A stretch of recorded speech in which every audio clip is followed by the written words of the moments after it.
तो hello and WhatsApp guys, क्या हाल है आपके।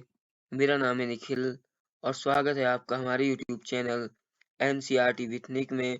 दोस्तों, आज मैं आपके लिए लेके आ गया हूँ क्लास 6 की हिस्ट्री का 7 चैप्टर, जिसका नाम है नए प्रश्न तथा नए विचार। ठीक है, तो चैप्टर काफी इजी है दोस्तों, कोई मुश्किल चैप्टर नहीं है। इससे पहले हम आपके 6 चैप्टर कंप्लीट करवा चुके हैं, यानी कि 12 चैप्टर है आपकी पूरी हिस्ट्री की बुक में, और जिसमें से आज हम 7 चैप्टर आपको कंप्लीट करवाएंगे, यानी कि आधे से ज्यादा कोर्स हमारा कवर हो जाएगा। ठीक है, अब देखिए दोस्तों, आज का टॉपिक है हमारा बुद्ध की कहानी। देखिए, बुद्ध कौन थे आप जानेंगे अब नीचे। देखिए, महात्मा बुद्ध जो थे दोस्तों, उनका बचपन का नाम था सिद्धार्थ। ठीक है, ये बचपन में राजा थे। ठीक है, राजा कुल में इनने क्षत्रिय कुल में जन्म लिया था। इनका जन्म दोस्तों 563 ईस्वी पूर्व में हुआ था कपिलवस्तु में। ठीक है, कपिलवस्तु के लुम्बिनी में, और जो लुम्बिनी है दोस्तों अभी ये नेपाल में मौजूद है। तो यहाँ जो है महात्मा बुद्ध का जन्म हुआ था। ठीक है, बुद्ध जो थे दोस्तों क्षत्रिय कबीले से संबंधित थे, क्योंकि इनके पिता का नाम था शुद्धोधन, जो कि शाक्य कबीले से संबंधित थे, और वो उस टाइम पे क्षत्रिय कबीला माना जाता था। ठीक है, और युवावस्था में ही जो है दोस्तों बुद्ध ने क्या करा, गृह त्याग कर दिया लगभग 29 या 30 वर्ष की आयु में। ठीक है, गृह त्याग कर दिया, क्योंकि बुद्ध का मानना था कि बिना गृह त्याग किए ज्ञान की प्राप्ति नहीं हो सकती। ठीक है, और ये बहुत नहीं है। अगर महात्मा बुद्ध के जीवन से संबंधित हम 4 महत्वपूर्ण स्थान की बात करें दोस्तों, उसमें सबसे पहला है लुम्बिनी, फिर है दोस्तों आपका सारनाथ, फिर है दोस्तों आपका बोध गया, और फिर है आपका दोस्तों लास्ट में कुशीनगर। अब ये 4 स्थान महत्वपूर्ण क्यों है दोस्तों। लुम्बिनी इसलिए है क्योंकि यहाँ महात्मा बुद्ध का जन्म हुआ था, और सारनाथ इसलिए है क्योंकि यहाँ महात्मा बुद्ध ने अपना प्रथम उपदेश दिया था। और दोस्तों जो बोध गया है वो इसलिए इम्पोर्टेंट है क्योंकि बोध गया में जो है दोस्तों महात्मा बुद्ध को जो है ज्ञान की प्राप्ति हुई थी। ठीक है, और इसके अलावा कुशीनगर इसलिए इम्पोर्टेंट है दोस्तों क्योंकि यहाँ जो है महात्मा बुद्ध को निर्वाण की प्राप्ति हुई थी, यानी कि यहाँ उनका जो है स्वर्गवास हो गया था। ठीक है, तो ये 4 महत्वपूर्ण स्थान है दोस्तों महात्मा बुद्ध से संबंधित। ठीक है, ये बौद्ध धर्म के संस्थापक थे। बुद्ध के अनुसार संसार में सब सर्वभंगुर है। महात्मा बुद्ध का मानना था कि संसार में सब सर्वभंगुर है, यानी कि उनका मानना था कि ये जो शरीर है, यहाँ जो प्राणी जगत है, यहाँ की जितनी भी दुनिया संसार की चीजें हैं, वो क्षणभंगुर हैं, आज या कल में नष्ट होने वाली हैं। यानी कि किसी कोई भी चीज अजर अमर नहीं है, हर चीज जो है नष्ट होने वाली है, हर चीज क्या है, क्षणभंगुर है। ठीक है, तो ये मानना था महात्मा बुद्ध का। तो ये था हमारा दोस्तों पहला टॉपिक, बुद्ध की कहानी। आई होप आपको ये समझ में आया होगा, काफी इजी टॉपिक है दोस्तों महात्मा बुद्ध के बारे में। अब आते हैं हम अपने नेक्स्ट टॉपिक में। ये देखिए, यह है दोस्तों महात्मा बुद्ध की इमेज। ये देखिए बोधि वृक्ष है, जिसके नीचे बैठकर इन्हें ज्ञान की प्राप्ति हुई थी। ये एक बहुत सही वृक्ष है। ये देखिए, अब आते हैं नेक्स्ट टॉपिक में, उपनिषद। दोस्तों उपनिषद क्या होते हैं। दोस्तों उपनिषद का शाब्दिक अर्थ होता है गुरु के समीप बैठना, यानी कि जैसे आप स्टूडेंट्स हैं दोस्तों, अपने टीचर के समक्ष समीप बैठकर, क्या होता था उस टाइम पे, उपनिषद होते थे, अपने गुरु समीप बैठना होता था। और फिर ये क्या करते थे दोस्त, किसी मुद्दे पर चर्चा होती थी, कोई भी इनको मुद्दा जो है उस पर चर्चा करते थे। मुद्दे जो है चर्चा जो होती थी उसमें अच्छा मतलब शिष्यों और ये गुरुओं के बीच क्या होता था, विवाद होते थे। ठीक है, तो विवाद होते थे उस टाइम पे, गुरु और शिष्यों के में वाद विवाद चलता था कि मुद्दे को लेकर। ये दोस्तों जो विवादास्पद प्रश्न होते थे इसमें काफी ज्यादा, कि मृत्यु के बाद क्या होता है। ये लोग कहते थे कि आखिर मृत्यु के बाद होता क्या है। ठीक है, ऐसे ऐसे क्वेश्चनों को ये जानना चाहते थे जो कि काफी ज्यादा क्रिटिकल माने जाते हैं, जो कि काफी ज्यादा मुश्किल हैं। तो ये क्वेश्चनों को जानना चाहते थे कि मृत्यु के बाद क्या होता है। ठीक है, यहाँ किसी प्रमुख मुद्दे पर गुरु व शिष्यों के बीच चर्चा होती थी। जैसा कि मैंने आपको ऊपर बताया था दोस्तों, कोई भी जो प्रमुख मुद्दा था उसके ऊपर जो है गुरु व शिष्य जो होते थे उनकी आपस में चर्चा होती थी। ठीक है, और इन चर्चाओं में भाग लेने वालों में से अधिकांश जो होते थे दोस्तों राजा व पुरोहित होते थे, क्योंकि दोस्तों आप जानते हैं उस टाइम पे जो है ब्राह्मण और क्षत्रिय वर्ग को कितनी ज्यादा अधिक मान्यता होती थी समाज में। इसलिए राजा व पुरोहित यानी कि राजा व ब्राह्मण जो होते थे उनका जो है इन चर्चाओं में उच्च स्थान होता था। वो जो है उनकी जो है इसमें ज़्यादा पूर्ण बहुमत होता था और ज़्यादा उच्च स्थान उनका ही होता था, राजा व पुरोहितों का। इसके अलावा दोस्तों इन उपनिषदों की संख्या लगभग 100 से ऊपर बताई गई है, यानी कि ऐसा माना गया है ये जो उपनिषद हैं ये 100 से ऊपर है, लगभग 108 के समथिंग जो है दोस्तों इन उपनिषदों की संख्या बताई गई है। तो दोस्तों यही थे उपनिषद, काफी इजी टॉपिक है दोस्तों। आपको समझ में आया होगा कि उपनिषद का शाब्दिक अर्थ क्या होता है, गुरु के समीप बैठना। और बाकी चीजें हमने आपको डिटेल में समझा दी है। अब चाहे तो आप इसे नोट भी कर सकते हैं, ठीक है। अब आते हैं अपने नेक्स्ट टॉपिक में। नेक्स्ट टॉपिक है दोस्तों जैन धर्म। तो जैन धर्म जो है दोस्तों काफी ज्यादा उस टाइम पे पॉपुलर था, प्राचीन टाइम पे। प्राचीन टाइम पे जो है अपनी अहिंसा के लिए काफी ज्यादा फेमस था दोस्तों। जैन धर्म। जैन धर्म के जो दोस्तों संस्थापक थे उनका नाम था महावीर स्वामी, जिनका जन्म हुआ था 540 ईस्वी पूर्व में पावापुरी में, वर्धमान में, ठीक है। बुद्ध के युग के समय देखिए क्या हुआ, 2500 वर्ष पहले एक और विचारक जन्मे, ठीक है, जिनका नाम था महावीर स्वामी, ठीक है। इनने क्या करा, आगे जाके दोस्तों जैन धर्म की नींव डाली। ये जैन धर्म के दोस्तों 24वें तीर्थंकर थे। महावीर स्वामी द्वारा जैन धर्म की स्थापना की गई, ठीक है। यानी कि जैन धर्म से किसका नाम जुड़ा है दोस्तों, महावीर स्वामी का, ठीक है दोस्तों।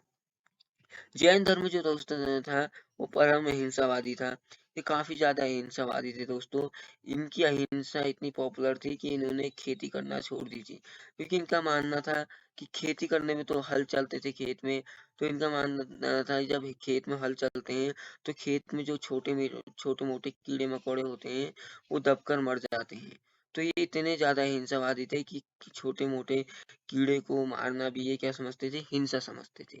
इसलिए इन्होंने खेती करना ही बंद कर दिया और इसलिए इन्होंने झाड़ू लगाना ही बंद कर दिया, क्योंकि झाड़ू लगाने से भी इनका मानना था कि छोटे मोटे कीड़े मकोड़े मर जाते हैं, ठीक है। तो इस टाइप के जो अहिंसावादी सिद्धांत थे इनके वो थे। और जैन धर्म का पालन करने वालों को दोस्तों अहिंसा का तो बहुत ज्यादा पालन करना होता था, ब्रह्मचर्य और अहिंसा, क्योंकि परम अहिंसावादी धर्म था दोस्तों। इसलिए इन्हें क्या करना पड़ता था, अहिंसा का बहुत ज्यादा पालन करना पड़ता है, ठीक है। तो ये था दोस्तों जैन धर्म का टॉपिक। आई होप आपको ये समझ में आ गया होगा, काफी इजी सा टॉपिक है दोस्तों। अब आते हैं नेक्स्ट टॉपिक में। तो ये है दोस्तों महावीर स्वामी की एक इमेज मैंने आपको ऐड कर दी है। इसमें देखिए इन्हें लिखा है, स्वयं से लड़ो, बाहर के दुश्मनों से क्या लड़ना। वह जो स्वयं पर विजय प्राप्त करता है, कर लेता है, उसे आनंद की प्राप्ति होती है। यानी कि यहाँ पर महावीर स्वामी कह रहे हैं कि स्वयं से लड़ो, ठीक है। दोस्तों अपने दिमाग को खुद कंट्रोल करो। देखिए हमारी इंद्रियां जो होती हैं दोस्तों, स्वयं से लड़ो कहने का मतलब है अपनी इंद्रियों को कंट्रोल में रखो, ठीक है। हमारी जो इंद्रियां होती हैं दोस्तों हमारे कंट्रोल में बिल्कुल भी नहीं होती। हमारा जो दिमाग होता है हमारे कंट्रोल में बिल्कुल भी नहीं होता है। तो उसे कंट्रोल रखने के लिए ये क्या कह रहे हैं, महावीर स्वामी कह रहे हैं, ठीक है दोस्तों। तो चलिए दोस्तों बढ़ते हैं फिर नेक्स्ट टॉपिक में। नेक्स्ट टॉपिक है दोस्तों हमारा संघ। ये दोस्तों उस टाइम पे संघ होते थे। महावीर व बुद्ध जो थे दोस्तों उनका मानना था कि ज्ञान प्राप्त करने के लिए गृह त्याग आवश्यक है। यानी कि इन दोनों विचारकों का ये मानना था, महावीर व महात्मा बुद्ध का, कि जो है ज्ञान प्राप्त करने के लिए क्या आवश्यक है, गृह त्याग। यानी कि बिना गृह त्याग के जो है दोस्तों ज्ञान की प्राप्ति नहीं हो सकती है। ऐसा जो है महावीर व महात्मा बुद्ध का मानना था, ठीक है दोस्तों। दोनों ने संघ नामक एक क्या बनाया था, संगठन बनाया था, जहाँ घर का त्याग करने वाले एक साथ रह सके। यानी कि जहाँ क्या कौन रहते थे कि जो घर का त्याग करने वाले लोग थे वो जो है इस संघ में साथ रहा करते थे, ठीक है दोस्तों।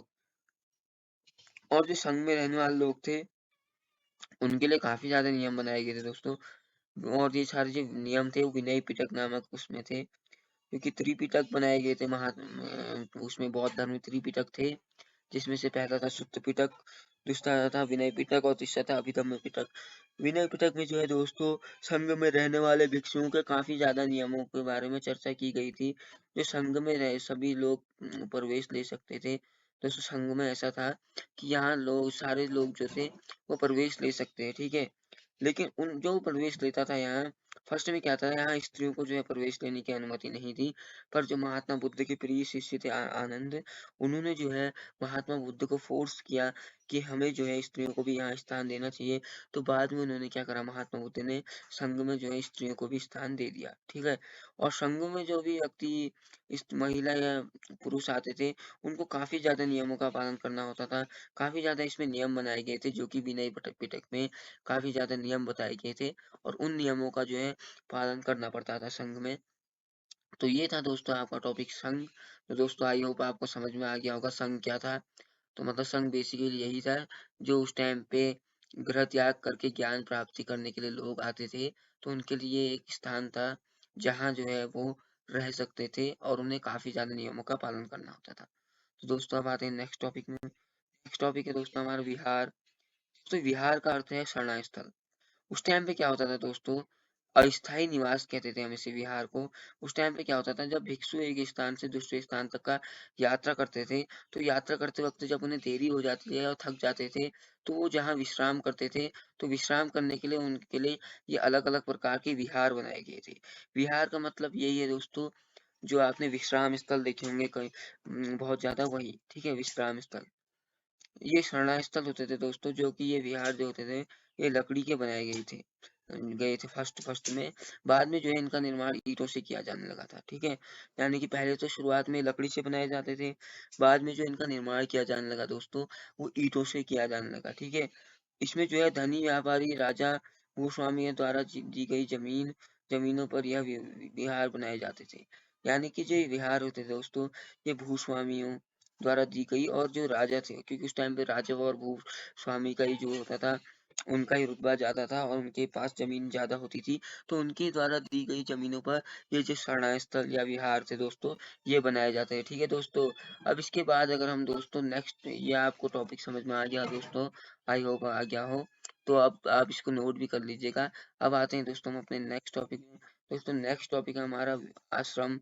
आश्रम की बात करें तो दोस्तों, आश्रम में हमारे जो है प्राचीन समय में हिंदू समाज में जो है 4 आश्रमों के बारे में हमें बताया गया है। सबसे पहला है ब्रह्मचर्य आश्रम, दूसरा है गृहस्थ आश्रम, तीसरा है वानप्रस्थ आश्रम, और चौथा है संन्यास, ठीक है।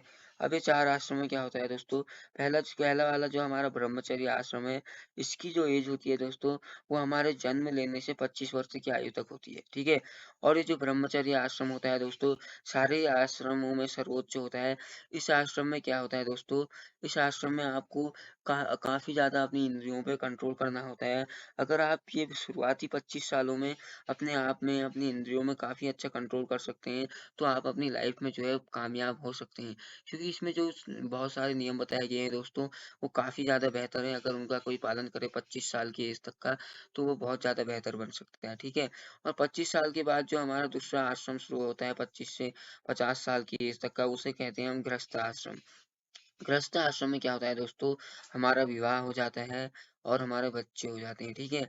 तो ये होता है हमारा गृहस्थ आश्रम। इसे भी बहुत ज्यादा सर्वोच्च बताया गया है प्राचीन समय समय में, क्योंकि इस समय में जो है आदमी जो है, व्यक्ति जो है, काफी ज्यादा मैच्योर हो जाता है दोस्तों, गृहस्थी में बच जाता है और गृहस्थी से जुड़ जाता है, ठीक है।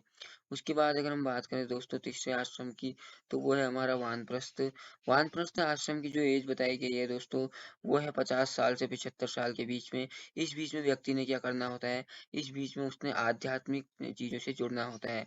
यानी कि धर्म दर्शन गीता कुरान ऐसी पुस्तकों को पढ़ना होता है, तीर्थ यात्राएं करनी होती हैं। यानी कि पूरा जो है इस एज में जो है दोस्तों व्यक्ति ने आध्यात्मिक बनना होता है। और जो लास्ट हमारा चौथा आश्रम है दोस्तों संन्यास, उसमें क्या होता है, उसमें व्यक्ति को मृत्यु का इंतजार करना होता है मोक्ष की प्राप्ति के लिए। और जो संन्यास आश्रम है, इसमें जो है व्यक्ति को मोक्ष की प्राप्ति के लिए मेहनत करनी शुरू करने लग जाता है व्यक्ति उस टाइम पे। यानी कि मेहनत करनी शुरू हो जाती है उस टाइम पे संन्यास आश्रम में मोक्ष के लिए। तो दोस्तों ये थे आपके आश्रम। आश्रम व्यवस्था जो हमारी प्राचीन व्यवस्था, प्राचीन भारतीय समाज में बताई गई है। तो इतना ही था दोस्तों बस चैप्टर में। चैप्टर काफी इजी था दोस्तों, आई होप आपको समझ आया हो। और दोस्तों आप ये जितने पॉइंट हैं इन्हें नोट कर लीजिए, और हम मिलेंगे दोस्तों अब आपसे नेक्स्ट वीडियो में।